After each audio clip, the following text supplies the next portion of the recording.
The streetlight flickered above Lincoln Avenue, casting uneven shadows across the wet pavement.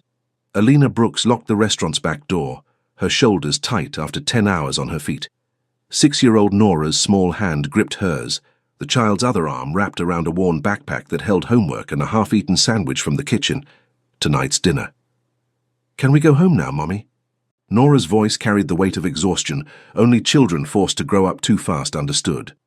"Almost, baby." Alina pulled her daughter closer, scanning the empty street.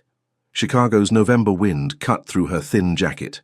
3 blocks to the bus stop, then 40 minutes home. Then, "Mommy." Nora stopped walking. That man. Across the street, a figure leaned against a brick wall. Not the casual lean of someone waiting, the desperate lean of someone who would fall without support. His white dress shirt, expensive even from this distance, was open at the collar. 4 buttons undone. Something dark marked his neck. A tattoo, maybe. His head tilted back against the brick, face turned toward the sky like he was searching for something he'd lost. Then his knees buckled. Alina's nursing instincts fired before logic could interfere. She'd dropped out of the program 3 years ago when Nora's father left, and the bills became impossible, but muscle memory didn't forget. "Stay right here." She guided Nora to the restaurant doorway. "Do not move." The man was Korean, mid-40s, she guessed, with sharp features currently glazed with sweat despite the cold. His breathing came shallow and rapid. When she touched his wrist, checking his pulse, his eyes cracked open, dark, disoriented, fighting to focus. "Sir, can you hear me? What did you take?" "Nothing." The words slurred. His accent was slight, Americanized. "Didn't eat." Recognition clicked. Hypoglycemia. She'd seen it during her clinical rotations. "Nora," she kept her voice calm. "Bring me the sugar packets from my apron, the whole stack." Her daughter appeared within seconds, small fingers clutching the white packets. Smart girl. Always listening. Alina tore 3 open, poured the contents directly onto the man's tongue. "Don't swallow, let it absorb." He tried to pull away, pride fighting survival instinct, but his body had already made the choice. He stilled. "More." She emptied 2 more packets. "When did you last eat?" "Yesterday morning." Each word took effort. "Jesus." She rocked back on her heels, doing the math. Over 30 hours. No wonder his blood sugar had crashed. "You got anyone I can call?" "No." Fast. Definite. Then softer. Sent them away. The sugar was working. Color returned to his face, awareness sharpening in his eyes. He looked at her directly for the first time. Actually looked, like he was cataloguing every detail. The faded work shirt with Alina embroidered over the pocket. The natural hair she'd pulled into a bun 12 hours ago, now half fallen. The brown skin of her hands still steadying him, then his gaze shifted past her to Nora, who watched with the solemn intensity children developed when they understood adults could break. "She asked you to help." Not a question. She did. Something changed in his expression. Not gratitude, something heavier, like he'd been weighed and found wanting. "I'm Alina Brooks, this is my daughter, Nora." She pulled back, assessing him with professional distance. "You need food. Real food. Not sugar packets. I'll manage. You'll pass out again in 20 minutes. She stood, brushing off her jeans. Decision made. "There's a diner 2 blocks north, open all night. You're going to walk there with us, order whatever they'll bring you fastest, and eat it. You don't need to—" "I know." She met his eyes. "But I'm going to anyway, because that little girl asked me to, and I don't lie to my daughter about whether people are worth helping." He stared at her for a long moment, then with visible effort pushed himself upright. He was taller than she'd estimated. 6'1", maybe 6'2". The white shirt was custom-tailored, she realized now, the kind that cost more than her monthly rent. "Min Kyung." He offered it like a test. Choi Min Kyung. The name meant nothing to her. She nodded, turned to Nora. "Come on, baby." The walk to May's 24-hour diner was silent, except for their footsteps and Nora's occasional glances at the man beside them. He moved steadily now, though Alina noticed how carefully he controlled each step. Pride. It radiated off him like heat. May herself, a 60-something black woman who'd run this place for 30 years, took one look at their group and pointed to a corner booth without comment. Chicago's South Loop taught people when to ask questions and when to just pour coffee. Bacon, eggs, hash browns, toast, Alina ordered for him, and orange juice, large. Min Kyung started to object, caught her expression, and surrendered. Thank you. Don't thank me yet. You're paying. A smile ghosted across her lips. I saw that watch. He glanced at his wrist, a Patek Philippe that probably cost more than a car, and for the first time, something like amusement touched his face. Nora climbed into the booth beside her mother, studying Min Kyung with unconcealed curiosity. Why didn't you eat? Nora, it's all right. Min Kyung focused on the child with unexpected gentleness. I forgot. Sometimes adults make foolish choices. Mummy says forgetting to eat isn't a choice. It's neglect. Alina's cheeks warmed. That was about not skipping meals yourself, baby. But it's true for everyone. Nora's logic was 6-year-old absolute. Right? Right. Min Kyung's voice softened further. You're very wise. The food arrived. Alina watched him eat. Methodical, controlled, nothing wasted. Prison habits, maybe. Or military. Something that taught you to finish what was in front of you because you didn't know when the next meal would come. What do you do, Mr. Choi? She kept her tone light, conversational. I manage. Business interests. Import, export.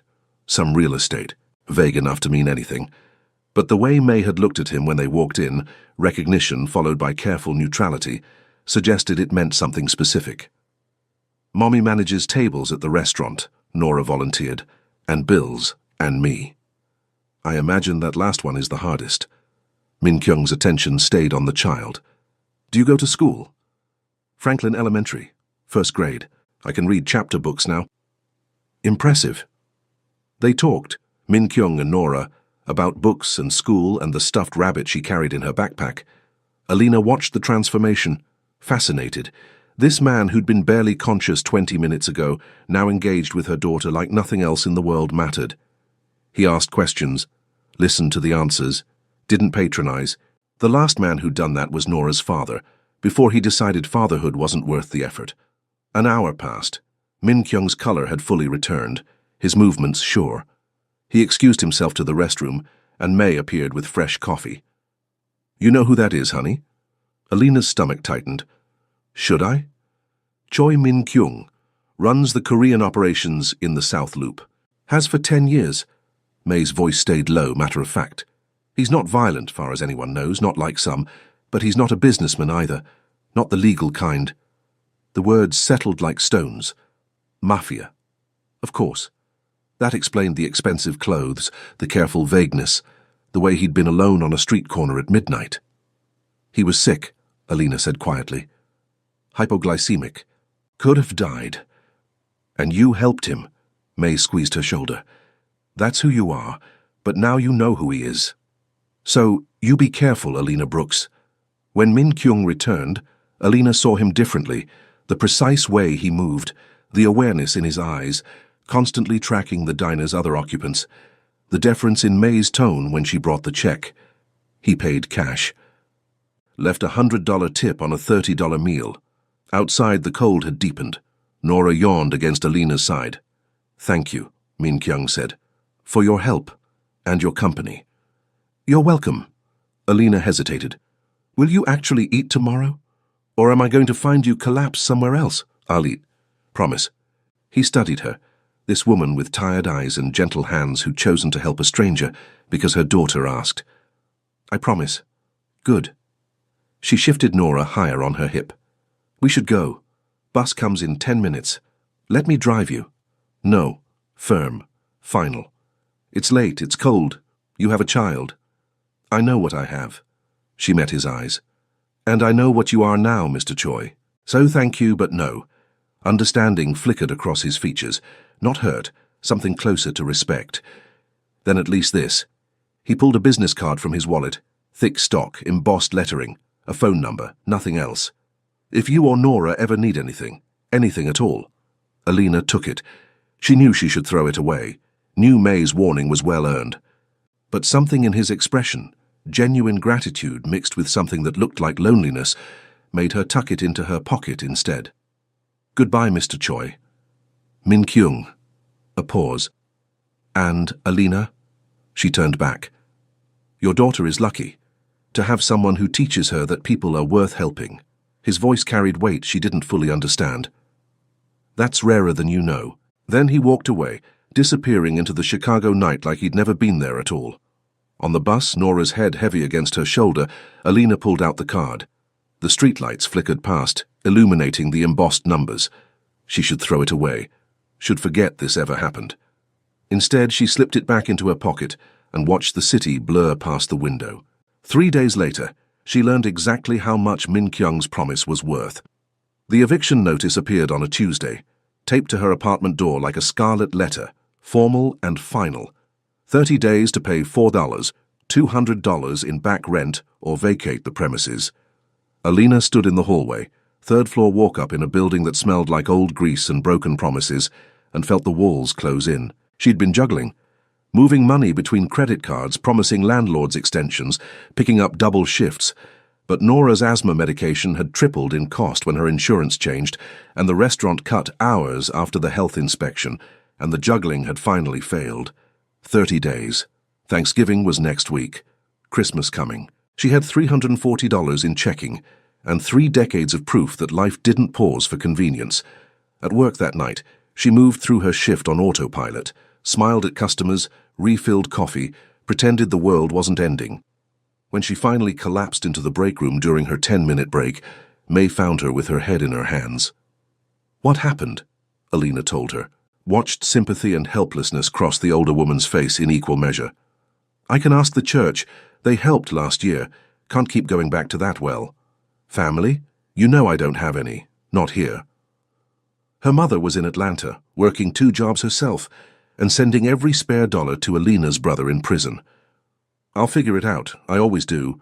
But May's expression said what Alina was thinking. This time the math didn't work.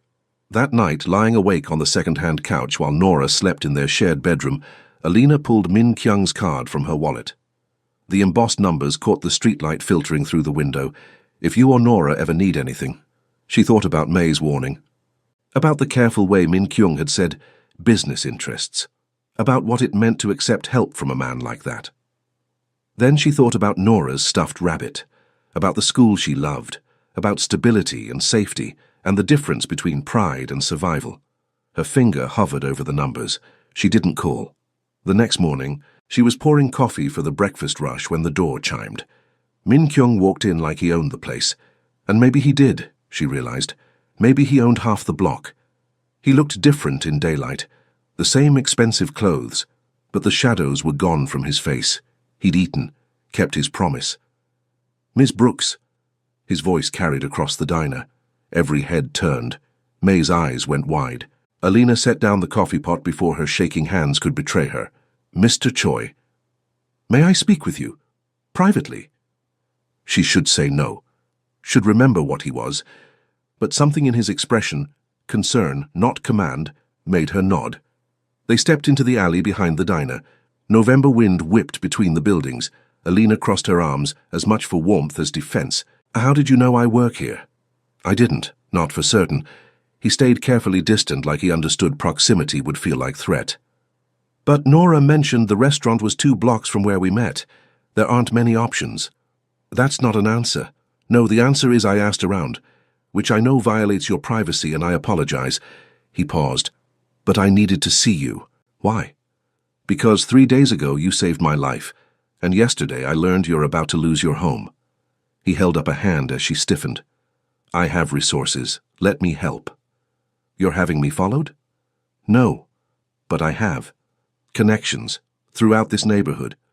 And when I asked if the woman who helped me was all right, I was told she wasn't." His dark eyes held hers. "I don't make promises lightly, Alina. I told you to call if you needed anything. You didn't, so I'm here. I don't take money from criminals. I'm not offering money." Calm, unruffled by the accusation. "I'm offering employment. My organization needs someone to manage administrative work, scheduling, bookkeeping, correspondence, legal work only, nothing you'd be uncomfortable with. The pay is $85,000 annually plus health insurance." The number hit like a physical blow, nearly 3 times what she made at the diner. For filing paperwork, for doing it well and discreetly, and understanding that the people you'd work with require particular handling.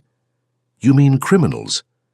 I mean business people who operate in grey areas, some darker grey than others. He didn't flinch from the truth. But the work itself would be entirely legitimate.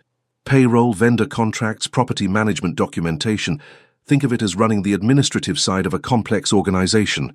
Alina laughed, bitter and sharp. You're asking me to work for the Korean Mafia.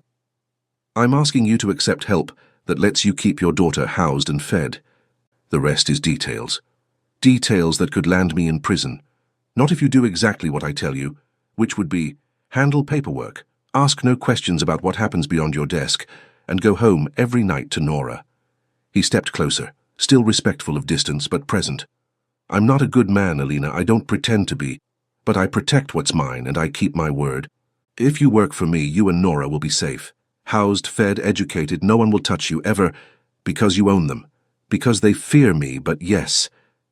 The honesty was almost worse than lies would have been, at least lies she could dismiss. Why? The question came out raw. Why do you care? You don't know me. I know you stopped when everyone else walked past. I know you taught your daughter that people matter more than convenience. I know you're drowning in debt, that's not your fault, because this country treats healthcare like a luxury. His voice gentled.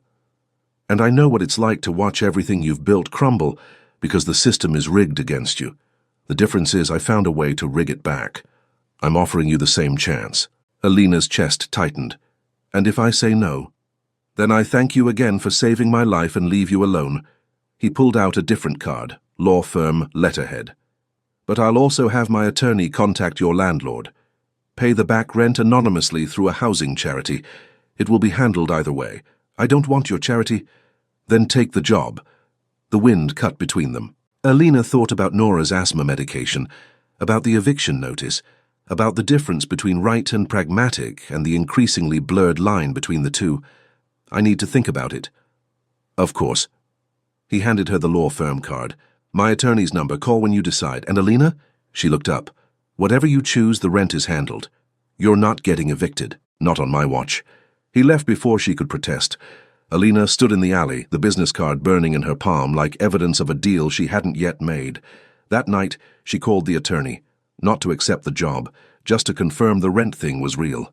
It was, paid in full, plus 3 months forward. May found her crying in the break room. He paid my rent. I know, baby. Whole neighborhood knows by now. May sat beside her. Question is, what are you going to do about it? I don't know. But she did. She knew the moment Min Kyung had named the salary, the moment he'd looked at her with something between respect and understanding and said, the system is rigged against you. 2 days later, she called the attorney and accepted the position. Thais, the office, was in Chinatown, above a restaurant that Min Kyung owned, legitimate on paper, laundering money in practice, though Alina's job was to never notice that second part. She had a desk, a computer, and a filing system that would have made a military quartermaster weep with joy. Her job was simple. Process invoices, manage schedules, maintain records. The people who came through, hard-faced men in expensive suits, occasionally women with calculating eyes, barely acknowledged her existence. Min Kyung treated her like glass that first week. Professional distance, careful politeness. He gave instructions through his second-in-command, a man named Jay who spoke even less than his boss. It was Jay who explained the rules. You arrive at 9, leave at 5. You don't discuss work outside this office. You don't ask questions about who visits or why. You see nothing, know nothing, remember nothing. And if someone asks me to do something illegal, you tell Mr. Choi immediately. Has that happened before? Jay's expression didn't change. The last person in your position retired comfortably after 8 years. No arrests, no problems. Follow the rules, Ms. Brooks, and you'll do the same.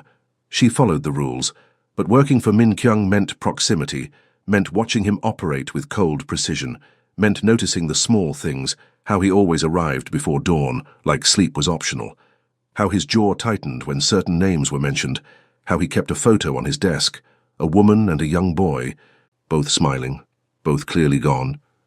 Your family? She asked one morning 2 weeks in when he caught her looking. My wife and son. 7 years ago. The past tense told her everything. I'm sorry. Don't be. It was my fault. He closed the frame's cover with quiet finality. I was building this empire, too focused on power to notice the threats already inside my home.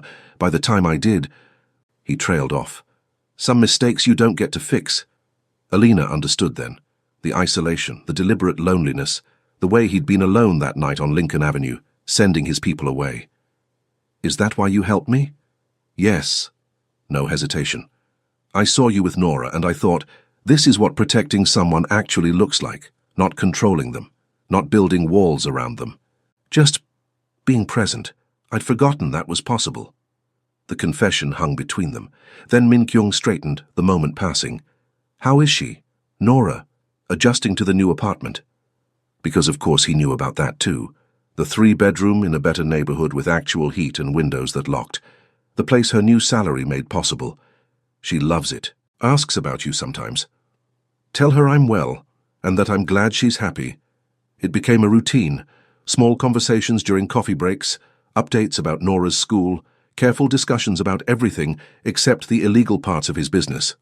Alina learned he was second-generation Korean-American, born in Los Angeles, raised between two worlds. That he'd taken over his father's organization at 28 when the old man died. That he'd spent 15 years consolidating power and losing everything that mattered in the process. She told him about nursing school, about Nora's father, who'd promised forever and delivered 6 months. About growing up in Atlanta with a mother who worked herself to exhaustion and a brother who'd made different choices about how to survive. Do you regret it? Min Kyung asked one evening, when they were alone in the office. Nursing school. Not finishing. Every day. But regret doesn't pay for asthma medication. You could go back now. Finish your degree. Maybe. She smiled. When Nora's older. When things are stable. Things are stable now. Are they? She met his eyes. I work for the Korean Mafia, Mr. Choi. Stability feels generous. Min Kyung. His voice softened. And yes, they are. Because I've made them that way. The temperature in the room shifted. Alina felt it, the attention focusing, the professional distance shrinking. Min Kyung looked at her the way he had that first night, like he was cataloguing details, building a picture, deciding something important. You should go home, he said quietly. Nora will be wondering where you are. She went, but she felt his eyes follow her all the way to the door. The shift happened gradually, then all at once. Min Kyung started asking her opinion on business decisions, real ones, not just filing systems, started explaining the context behind certain meetings, started trusting her with information that could bury them both. Why are you telling me this? She asked one December afternoon, after he'd detailed a complex real estate deal that involved 3 shell companies and significant tax implications. Because you're smart enough to understand it, and honest enough not to use it against me. You don't know that. I do. Certain. Absolute. You could have sold me to the police 10 times over by now. You haven't. You won't. How do you know? Because you're not built for betrayal. It's not a criticism, he added, catching her expression. It's why I trust you. The trust became mutual. Alina found herself defending him in conversations with May, explaining that organized crime wasn't the same as street violence, that Min Kyung ran a business that happened to operate outside legal boundaries, but didn't deal drugs or traffic people or hurt civilians. You're making excuses for him, May said gently. I'm seeing the full picture. And what picture is that, honey? Someone trying to survive in a system that never gave him a chance, same as me, just with different tools. May's expression softened. You care about him. Alina didn't answer, but later that night, alone in her apartment while Nora slept, she admitted it to herself. She cared. About Min Kyung's rare smiles when Nora drew him pictures, about the careful way he'd taught her Korean phrases to help her navigate the office, about how he'd arranged for a specialist when Nora's asthma worsened, paying out of pocket without being asked. She cared about the man who'd been alone on Lincoln Avenue, sending his people away because he didn't want them to see him break. The realization terrified her. Things shifted again the night of the attempted coup. She was working late, unusual, but Min Kyung had a meeting with investors and needed documentation prepared. The office was quiet, just her and 2 guards downstairs. The gunshot shattered the silence. Alina dove under the desk, heart hammering, Footsteps, shouts in Korean, another shot. Then Min Kyung's voice, cold as death. "Stand down." Silence. More footsteps. The office door crashed open. Min Kyung stood there, white shirt stained with blood. Not his, she realized with dizzy relief. His expression murderous. When he saw her under the desk, everything changed. "Alina." He crossed to her in 3 strides, pulled her up, hands running over her arms, her shoulders, checking for damage. "Are you hurt?" "No." What happened?" "Jay's brother made a move, tried to take my territory. It's handled." His hands lingered on her shoulders. "You shouldn't be here. I should have sent you home." "Who got shot?" "Him. Non-fatal, enough to make a point." She should have been horrified, should have run. But all she felt was relief that he was alive and concern for the blood on his shirt. "You're shaking." Min Kyung's thumb brushed her cheek. "I'm sorry, I never wanted you to see this part. I knew what this was. Knowing and seeing are different." He stepped back, professional distance reasserting itself.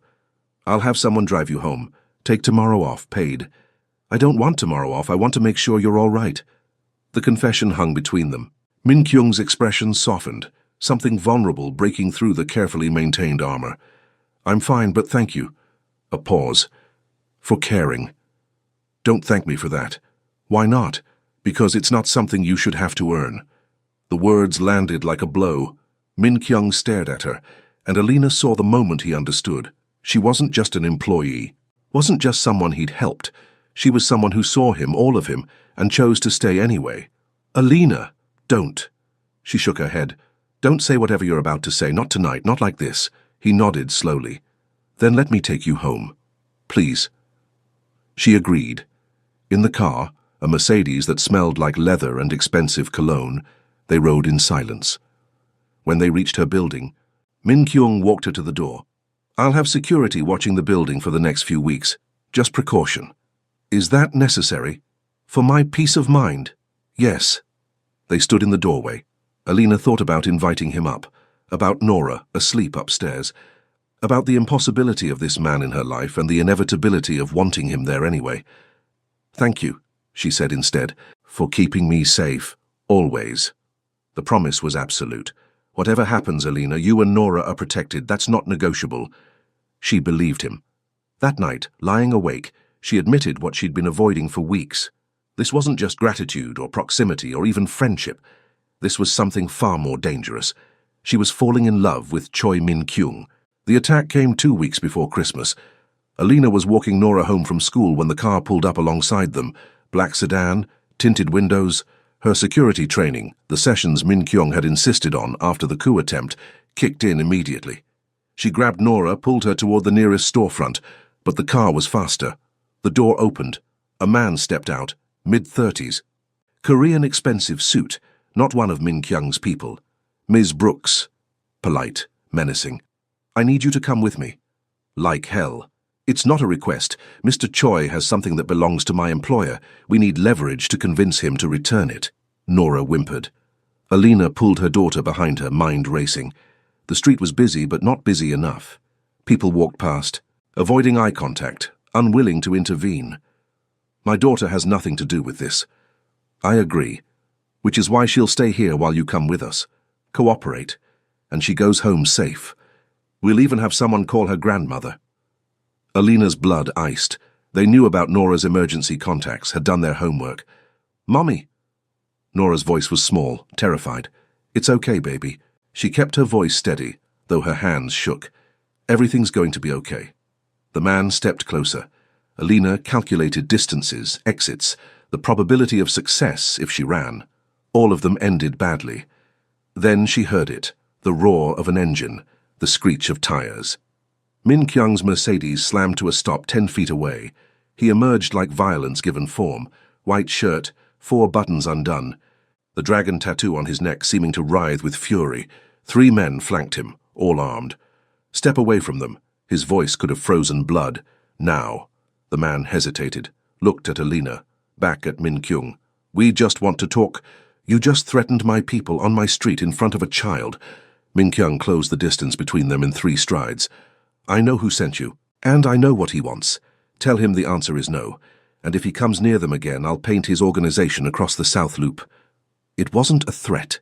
It was a promise. The man retreated to his car. Alina watched them drive away, then collapsed against the storefront wall. Her legs wouldn't hold her. Min Kyung was there immediately. "Are you hurt? Did they touch you?" "No, Nora." She turned to her daughter, who stood frozen with shock. "Baby, come here." But Nora didn't move. She stared at Min Kyung with wide eyes, processing what she'd just witnessed. The violence, the power. The man her mother had been spending time with, revealing exactly what he was. "Nora, it's all right." Min Kyung crouched to her level, voice gentle. "You're safe now. I promise. You scared them away." "I did." "Are you a bad man?" The question hung in the air. Alina watched Min Kyung's face as he weighed his answer. Honesty versus comfort. "Sometimes," he said quietly, "I do bad things to protect people I care about. That doesn't make it right, but it makes it necessary."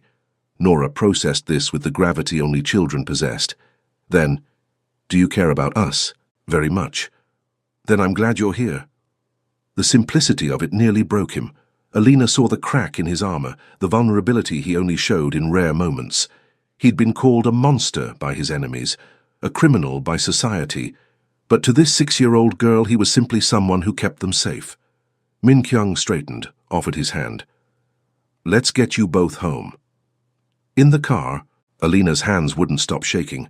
Nora dozed against her shoulder, exhaustion and adrenaline winning. Min Kyung drove in silence, jaw tight. "I'm sorry," he said finally. "This is my fault. I should have anticipated." "Don't." Her voice was steady now. "You didn't create this situation, you ended it. I created it by bringing you into my world. No, you created it by existing, by building something that others want to tear down." She met his eyes in the rearview mirror. "And you saved us today. That's what matters. What matters is that you were in danger because of me. What matters is that I'm alive, we're alive, because you got there in time." He said nothing, but his hands tightened on the steering wheel. At her building, he insisted on walking them upstairs, checked every room, every window, posted guards at both exits, professional, thorough, refusing to leave until he'd personally verified their safety. "This is temporary," he said, standing in her living room, "until I resolve the situation with the rival organization, 2 weeks at most. And then what? Then things go back to normal." "Normal?" Alina laughed, bitter and sharp. "Is there such a thing anymore?" Min Kyung looked at her, really looked, past the professional facade, the careful distance they'd maintained. "What do you want there to be?" The question was a precipice, a chance to step back or step forward. Alina thought about May's warnings, about Nora's future, about the difference between safe choices and right ones. "I want honesty," she said quietly. "I want to know what this is, what we are. Because I can't keep pretending that working for you is just a job, that seeing you every day doesn't matter, that I don't care what happens to you. Alina, I'm not asking for promises. I know what you are, what your life is. But I need to know if I'm imagining this, if the way you look at me, the way you showed up today." She trailed off. "Tell me I'm not alone in this." Silence. Min Kyung crossed the space between them slowly, giving her time to retreat. When she didn't, he reached up, fingers gentle against her jaw. "You're not alone." His voice was rough with emotion. "I think about you constantly. Wonder if you're safe, if you're happy, if you regret taking this job being in my life." A pause. "I know I have no right to want you, that I'm offering you nothing but danger and complications, but I do want you, Alina, more than I've wanted anything in years." "Then stop being careful with me. Stop treating me like I might break." "You could, if something happened to you because of me. Then we'll handle it, together." She covered his hand with hers. "I'm not asking for easy, Min Kyung. I'm asking for real." He kissed her then, gentle at first, testing. When she responded, pulling him closer, the gentleness gave way to hunger. 7 months of proximity and restraint and denial burning away in the space between one breath and the next. When they broke apart, both breathing hard, Min Kyung rested his forehead against hers. "This changes everything. I know. I can't promise you safe or normal, or anything resembling the life you deserve. I don't want safe, I want you. Then you have me. Absolute. Final. Whatever that's worth. It's worth everything. They stood like that, holding each other in the middle of her living room while Nora slept down the hall, and guards watched the building and the city moved on outside. The beginning of something impossible and inevitable and terrifying. Real. 2 weeks later, the rival organization was dismantled. Min Kyung never explained the details. Alina didn't ask. But the threat was gone, the guards withdrawn, safety restored. They settled into a rhythm. Public professionalism, private intimacy, careful boundaries around Nora, who'd accepted Min Kyung's presence with the adaptability of children, who understood adults sometimes had complicated lives. He taught Nora Korean phrases, brought her books, attended a school concert despite the risk of being seen as anything other than her mother's boss, proved through action what Alina had already known, that beneath the violence and power was someone capable of gentleness. On Valentine's Day, he took Alina to dinner, a small Korean restaurant in a neighborhood far from his territory. They ate bulgogi and talked about everything except business. He told her about his son, Ji-woo, who'd loved science and hated vegetables, and died at 6 years old because Min Kyung had been too focused on power to notice the threats inside his own organization. That's why you helped Nora that night, Alina realized. On Lincoln Avenue, you saw a child and I saw a chance to do what I failed to do before, keep someone safe, actually matter to someone who needed protection. You matter to me. I know. He took her hand across the table. That's still new, still surprising. Get used to it. They were careful, discreet. But Chicago's criminal underworld was small, and word spread. Choi Min Kyung had claimed someone, protected her, which made her untouchable. Alina understood the cost of that protection, the target it painted. But she also understood the value, not of safety itself, but of being chosen by someone who so rarely let himself want anything. Spring came to Chicago in fits and starts. Alina and Nora moved to a better apartment, bigger, safer, in a building Min Kyung owned but didn't operate from. Separate lives, connected lives. On a Saturday morning in April, they sat in Millennium Park. Nora chased pigeons, while Alina and Min Kyung watched from a bench.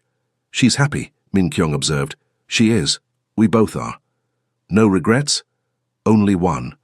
Alina turned to him. That it took an eviction notice to bring you into our lives.